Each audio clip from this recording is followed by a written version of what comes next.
गुरु वर्षाच्या पहिल्या भागात मिथुन राशीत असेल, म्हणजे कन्या राशीसाठी तो दशम भाव आहे. आणि नंतर गुरु कर्क राशीमध्ये असेल, म्हणजे कन्या राशीसाठी तो लाभ भाव असणार आहे. आणि शनी संपूर्ण वर्षात तो मीन राशीमध्ये असेल, म्हणजे कन्या राशीसाठी तो सप्तम भाव आहे. मित्रांनो, एखादी घटना जर घडवायची असेल, तर ती कोणती घडवायची हे गुरु आणि शनी हे 2 ग्रह प्रामुख्याने ठरवतात. या व्यतिरिक्त इतर जे ग्रह असतात ना, ते ग्रह त्या घटनांचं स्वरूप ठरवत असतात. म्हणजे ते शीघ्र गतीचे ग्रह असतात. जसे की मंगळ आहे, शुक्र आहे, चंद्र आहे, बुध आहे, रवी आहे आणि 2026 हे वर्ष कन्या राशीसाठी फक्त छोट्या-छोट्या बदलांचं नाही, तर कर्म, संबंध आणि लाभ या तिन्ही स्तरांवरती खूप खोलवरती काम करणारं वर्ष आहे. या वर्षात गुरु वर्षाच्या पहिल्या भागात मिथुन राशीमध्ये राहणार आहे, म्हणजे मे 2026 पर्यंत. म्हणजे कन्या राशीसाठी तो दशम भावातून गोचर करेल.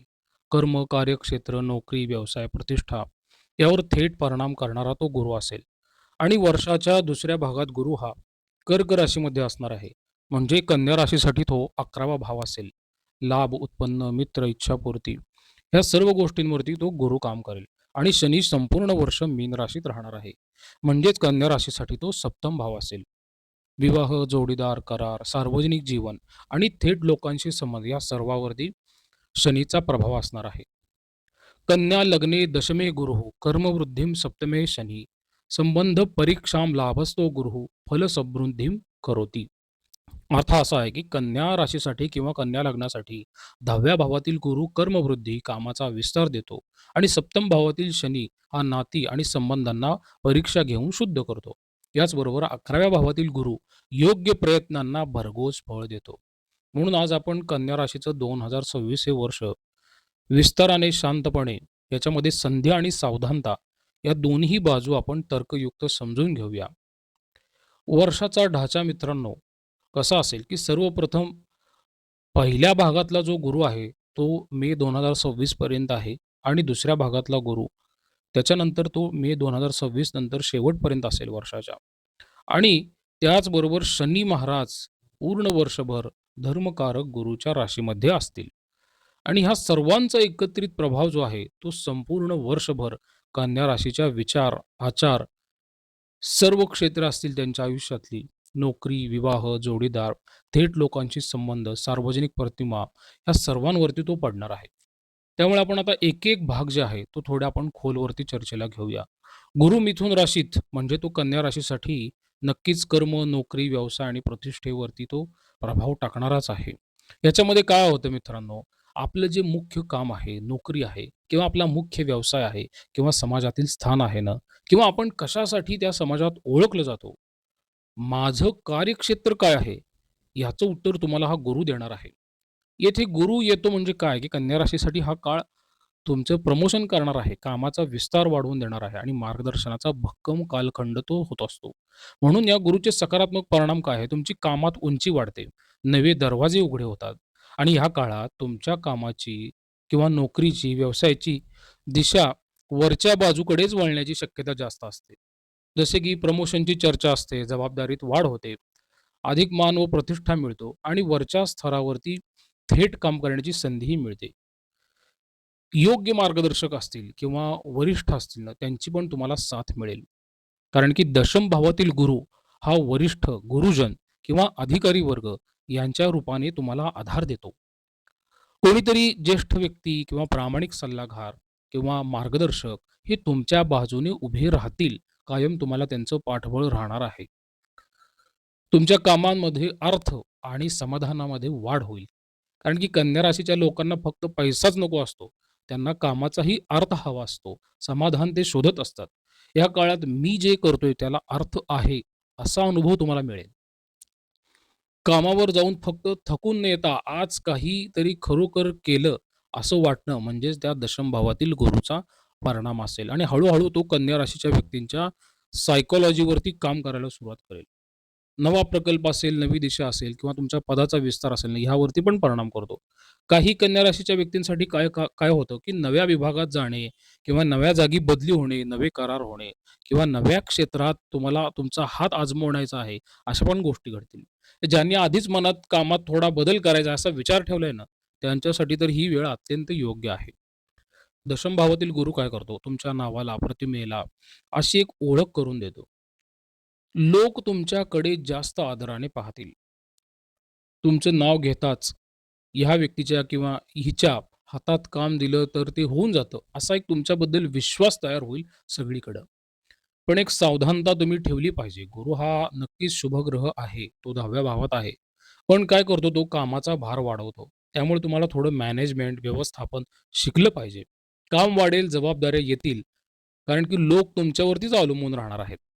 फक्त हो, हो करत सगळं स्वतःवर घेण्यापेक्षा कामाचे तुम्ही योग्य वाटप करा, आराखडा बनवा आणि वेळेचं नियोजन करा. याचबरोबर स्वप्रतिमा आणि अहंभाव यांचा गोंधळ होत असतो. कारण की दशम भावातील गुरु प्रतिमा वाढवतो.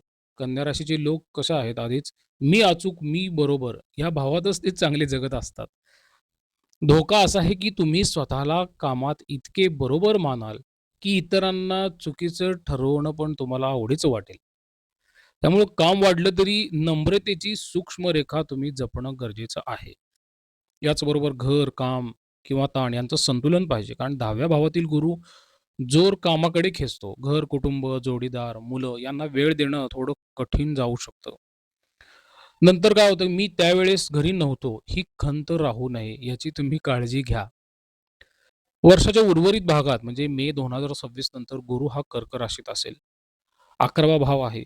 लाभ, मित्र, उत्पन्न, इच्छा या सर्व गोष्टींवरती तो परिणाम करेल. कारण की दुसरा भाग जो असेल वर्षाचा ना, त्याच्यामध्ये काय होतं, की कन्या राशीसाठी 11व्या भावातून तो फळ देणार आहे आणि लाभ भाव म्हणजे तुमची नक्कीच अनेक वर्ष पेंडिंग राहिलेली जी इच्छा असते ना, ती पण तो पूर्ण करतो. आणि ह्या भावात जेव्हा गुरु असतो ना, त्यावेळेस सर्वांचं सहकार्य मिळतं. त्यामुळे हा कन्या राशीसाठी अत्यंत शुभ लाभ योग असेल मे 2026 नंतर. नक्कीच उत्पन्नात वाढ होईल. लाभाचे नवे दरवाजे उघडतील आणि दुसऱ्या भागात कामातून मिळणारा जो प्रत्यक्ष लाभ असतो की नाही, पगार वाढ असते, मानधन वाढ असते किंवा अधिक कामाबद्दल अधिक मोबदला या सर्वांची शक्यता वाढते. आणि जर तुम्ही व्यवसायात असेल ना, तर नवीन ग्राहक, मोठे करार किंवा मित्रांच्या माध्यमातून मिळणारे व्यवहार याचा फायदाही होऊ शकतो. या काळात जुन्या प्रयत्नांना फळ मिळते. तर पहिल्या भागात दशम भावातून जेव्हा गुरु जात होता ना, त्यावेळेस तुम्ही काही परिश्रम केलेले असतात. दुसऱ्या भागात ह्या 11व्या भावातून जाणारा गुरु जो आहे ना, त्या परिश्रमाचे फळ देतो. काही कन्या राशीच्या व्यक्तींना असं वाटेल, की आता माझ्या कष्टाचं काहीतरी योग्य मिळतंय, ॲप्रिशिएशन मिळतंय. तुम्हाला कामाचं काहीतरी फळ मिळते, कोणाला प्रमोशन मिळतं, कोणाला चांगल्या ऑर्डर्स मिळतात व्यवसायामध्ये, कोणाचं कर्ज फिटून जातं, कोणाची अनेक वर्ष पेंडिंग राहिलेली काही कोर्ट कचेरीची कामं असतात, ती पण सुटतात. सावधानता काय ठेवा, जिथे फक्त गप्पा, टवळकी आहे ना, तिथे कमी ओढ ठेवा. जिथे विचार, काम आणि गंभीर चर्चा आहे ना, तिथे थोडं आकर्षण ठेवा. तुम्हाला साथ देणारे, मार्गदर्शन करणारे, योग्य वेळी मदत करणारे लोक भेटण्याची हीच ती वेळ असेल. काही जुन्या इच्छा असतात. घर, शिक्षण, पद, सन्मान किंवा विशिष्ट आर्थिक पातळी यांना आकार देण्याचीच ही वेळ आहे. आणि 11वा भाव तुम्हाला काय म्हणतो, जितका तुझा प्रयत्न, तितकं मी फळ देतो. हे लाभभावाचं जुनं तत्वच आहे. पण सावधानता काय आहे, लाभातही संयम पाहिजे. लाभ आला म्हणून उधळपट्टी नको. लाभ, वाढ किंवा उत्पन्न वाढल्यावर आपोआप खर्च वाढतच असतो. पण कन्या राशीचा स्वभाव जो आहे ना, तो स्वतःवर खूप खर्च करणारा नसला ना, तरी घर, कुटुंब आणि इतरांसाठी खर्च हा जास्त करू शकते. मीच सर्व सोसलं, आता सगळ्याला देतो, हा उदार भाव छान आहे. पण थोडी मर्यादा ठेवणं गरजेचं असतं. मित्रांवरती अतिविश्वास नको आहे. काय होईल, जाळं वाढेल, लोक वाढतील.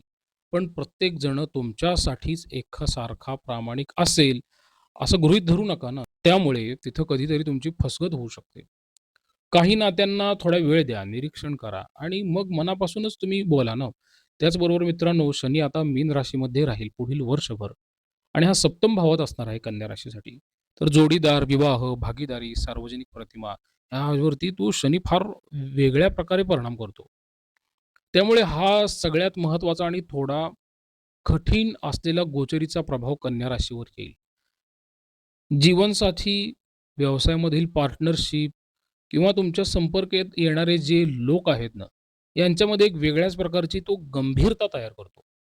शनी इथे नाती किंवा काही करार असतील ना, तर एक-एक करून तो परखून पाहत असतो. खोट्या नात्यांना फिल्टर पण करतो तो. याचे सकारात्मक परिणाम आहे, की नात्यांचे पाया मजबूत करण्यासाठी ही संधी असते. ज्या नात्यांचा पाया खरा आहे ना, जिथे तरी ताण असला तरी भावनिक प्रामाणिकपणा आहे ना, त्या नात्यांना हा शनी आणखी मजबूत करतो. विवाह किंवा जोडीदारासोबतचे काही सामायिक निर्णय असतात किंवा व्यवसायातील भागीदारी असते ना, जिथे दोघंही प्रामाणिकपणे प्रयत्न करतात, त्या नात्यांना ही परीक्षा आणखी सुदृढ बनवू शकत असते. फसवे किंवा वरवरचे कमजोर संबंध दूर होतात किंवा जे नाते फक्त सोयीचे, सवयीचे किंवा भीतीपोटी टिकलेले होते ना किंवा जिथे तुम्ही एकटेच ओढत होता ना, त्या संबंधांना हा शनी हळू आपलं रूप दाखवतो. कन्या राशीसाठी मित्रांनो हे सोपं नसेल, पण दीर्घकाळासाठी ते खूप उपयोगी ठरणार आहे. थोडं काय होतं, लोकांशी व्यवहारामध्ये परिपक्वता वाढत जाते. कारण सप्तम भावातील शनी थेट सांगतो, "तू जगात एकटा नाही, तुला इतरांसोबत जगायला शिकावंच लागेल." आणि व्यवहारात प्रगल्भता येणे, सीमेची जाणीव होणे, स्वतःचा मान जपत दुसऱ्यांना मान राखणं, या सगळ्यांचाच हा काळ असेल सप्तम भावातील शनी. नोकरी, व्यवसायात करार, समझोते किंवा करारपत्रे ह्या गोष्टी घडतात किंवा शनी इथे काय करतो, करार किंवा कागदपत्रे, शर्ती यांना जास्त वजन देतो. आपण जर व्यवसायात असाल ना, तर करार विचारपूर्वक करा आणि नोकरीत असाल तर नियम, अटी, कागदी बाबी अधिक स्पष्ट होत जातील. त्यामुळे मित्रांनो आता कसं आहे, शनी हा चांगला आहेच. थोडा तो विलंब लावतो. पण शनीयुक्त सावधानता काय असतील? नात्यांमध्ये थोडा गंभीरपणा आणतो तो. का हा काळ कसा असतो, गुलाबजामुन आणि जिलेबीचा नाहीये. हा काळ नात्यांच्या रचनेचा असतो. काही काळ नात्यात थोडा थंडावा येतो, कमी बोलणे होते, रुसवे-फुगवे होतात आणि काय होतं जास्त जबाबदाऱ्या ह्यांचा तुम्हाला थोडा ताणही वाटू शकतो. पण घाबरायचं नाहीये. पण नात्याचा पाया पुन्हा तपासायचीच ही वेळ आहे, असं समजून घ्या तुम्ही. दोष फक्त दुसऱ्यात न शोधता थोडं स्वतःकडेही पाहणं आवश्यक असतं. कन्या राशीचा स्वभाव कसा आहे, सूक्ष्म निरीक्षण करणारा आहे. अतिचिकित्सक तर आहेच. कारण शनी 7व्या भावात आला की काय करतो, की जोडीदारावर किंवा भागीदारावर जास्त लक्ष केंद्रित करून चुका शोधायला चालू करतो. तोच चुकतो किंवा तीच चुकते असं म्हणण्यापेक्षा मी कुठे अडखळलो, हा प्रश्न जरा स्वतःला पण विचारणं गरजेचं आहे. ते तुमच्यासाठी फार फायदेशीर ठरेल आणि मनाला शांती देणारं ठरणार आहे. नवे संबंध गंभीर असतील, पण ते हलके नसतील बरं का. एकट्या कन्या राशीच्या जातकांसाठी कसं होतं, ह्या काळात जर नवं नातं सुरू झालं असेल ना, तर ते काही हलका-फुलका खेळ नसेल. कारण की हे नातं थोडं गंभीर किंवा जबाबदारीचं किंवा दीर्घकालीन असण्याची शक्यता जास्त आहे. 20 स्तरांवरती कन्या राशीवर कसा परिणाम होईल 2026 मध्ये? मानसिक स्तर फार महत्त्वाचा आहे. पहिल्या भागामध्ये वर्षाच्या काम, जबाबदारी, प्रतिमा, नाव ह्या गोष्टी वाढत जातील आणि दुसऱ्या भागामध्ये लाभ असेल, मित्र असतील, तुमचं नेटवर्क असेल, काही जुन्या इच्छा असतील ह्या पूर्ण होतात आणि संपूर्ण वर्ष नाती किंवा कोणासोबत चालायचं, कोणासोबत शांतपणे दूर व्हायचं ह्याचा विचार करणे ह्या गोष्टी घडतील. मानसिक स्तरावरती काय होतं, मन जास्त वास्तववादी होतं आणि जास्त प्रगल्भ होऊ शकतं. सावधानता काय ठेवा याच्यामध्ये स्वतःवर, इतरांवर जास्त टीका करणे टाळलं पाहिजे. आर्थिक स्तरावरती ह्या वर्षात कसा प्रभाव असेल? दशम भावातील गुरु जो आहे ना, तो भविष्यातील आर्थिक स्थैर्याचा पायाच घालून देतो तुम्हाला. 11व्या भावातील गुरु काय करतो? लाभ असेल, उत्पन्न असेल किंवा जुने प्रयत्न असतील ना, तर ते नक्कीच फळाला आणून देईल आणि त्याचबरोबर शनी सप्तम भावात असल्याने काय होतं, संयुक्त आर्थिक गोष्टी किंवा भागीदारीतील आर्थिक मतभेद, करार यामध्ये थोडी एक शिस्त येत असते. एक चांगली फ्रेमवर्क तयार होत असते. चांगल्या शक्यता नक्कीच आहेत. उत्पन्नात वाढ होईल, नियमित लाभ होतील आणि दीर्घकालीन सुरक्षिततेचा विचार पण होईल. पण जपण्यासारखं काय आहे? भागीदारीत पैसे आणि ताण ह्या जपल्या पाहिजेत. मित्रांवर किंवा इतरांवर अविचारी विश्वास ठेवून आर्थिक निर्णय घेणं हे पण तुम्ही जपलं पाहिजे. कुटुंब आणि नातेसंबंधांवरती कसा प्रभाव होईल? पहिल्या भागात थोडा कामावर भर, घराकडे थोडा कमी वेळ देणे अशा गोष्टी होतील. दुसऱ्या भागात काय होईल? कुटुंब किंवा तुमचे मित्र चा ग्रुप असेल, ह्याच्यामधून एकत्र कार्यक्रम होतात. कन्या राशीचे जे अविवाहित लोक असतील, तर त्यांना जोडीदार मिळण्याचा पण योग पुढील वर्षी चालू होतो. सकारात्मक काय आहे? जिथे आधार खरा आहे, ते संबंध अधिक घट्ट आहेत आणि सावधानता काय आहे? भावनेने न बोलता फक्त विश्लेषण केलं ना, तर समोरचा तुटल्यासारखा वाटेल. जे विवाहित लोक आहेत ना, त्या विवाहित लोकांसाठी जोडीदारावर कामाचा ताण उतरू शकतो. पण दुसऱ्या भागात काय होईल वर्षाच्या, एकत्र आर्थिक आणि भविष्याचे नियोजन दोघांकडूनही होईल.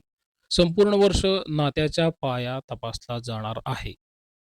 जिथे समजूतदारपणा, आदर, खरा संवाद आहे ना, तिथे हा काळ नातं अधिक प्रगल्भ करतो. पण अविवाहित लोकांसाठी कसं होईल? सप्तम भावातील शनी थोडं नात्याला वजन आणेल. नवं नातं सुरू झालं तर ते हलकं जाणवणार नाही. जबाबदारीही असणार आहे. निर्णय घाईत घेऊ नका, पण भीतीपोटी नातं दूरही होऊ नये. विद्यार्थी असतील ना, त्यांच्या शिक्षण आणि प्रगतीवरती पण ह्या 3 ग्रहांचा संयुक्त प्रभाव असेल. तुमच्या कामाशी जोडलेले अभ्यासक्रम किंवा काही स्किल डेव्हलपमेंट असेल किंवा काही तुम्हाला सर्टिफिकेशन्स असतील ना, ह्यासाठी तुम्हाला खूप संधी मिळतील. कारण की पहिल्या भागातलाही गुरु आणि लाभभावातील गुरु हे दोन्हीही प्रगतींवरतीच काम करणार आहे. इतके वर्ष जर तुम्ही अभ्यासातून लांब गेलेले असाल, दुर्लक्ष होत असेल किंवा तुमचा अभ्यासामध्ये मन लागत नसेल, काही अडचणी असतात ज्या सुटलेल्या नसतात, योग्य मार्गदर्शनही तुम्हाला काही जणांकडून मिळालं नसेल, तर त्या सगळ्या गोष्टी विद्यार्थ्यांच्या बाबतीत ह्या होणार आहेत. आरोग्याचा जर विचार केला तर 10व्या भावातील गुरु कामाचा ताण तर वाढवतो. प्रवास किंवा बैठ्या जीवनशैलीतले जे काम असतात ना, ते तुम्हाला थोडे आजार बाहेर काढतील या काळात. आणि 11व्या भावातील गुरु काय करतो? अनियमितता आणतो फळांमध्ये, पण जास्त फळ देत असतो. आणि सप्तम भावातील शनी थोडं सांधे, रक्तदाब, कंबर, पचन, थकवा या गोष्टींकडे तुम्ही विशेष लक्ष दिले पाहिजे आणि योग्य वेळी काही वैद्यकीय उपचार असतील ते घेतले पाहिजेत. कन्या राशीसाठी काही ठळक बदल असतील. कामात उंची वाढणे किंवा जबाबदारी आणि मान प्रतिष्ठा वाढणे ह्या गोष्टी घडतील. कार्यक्षेत्रात बदल पण होतो. नवीन जागा, नवा दर्जा किंवा नवीन दिशा मिळते. उत्पन्नातही वाढ होते आणि लाभाचे मार्गही विस्तारित होत असतात. नात्यांमध्ये 1-2 महत्त्वाची वळणे येतात. काही नाती अधिक मजबूत होतात, काही नाती शांतपणे दूर जातात. घर, काम, नाती यांच्यात नवीन समतोल शोधण्याची ही वेळ असेल.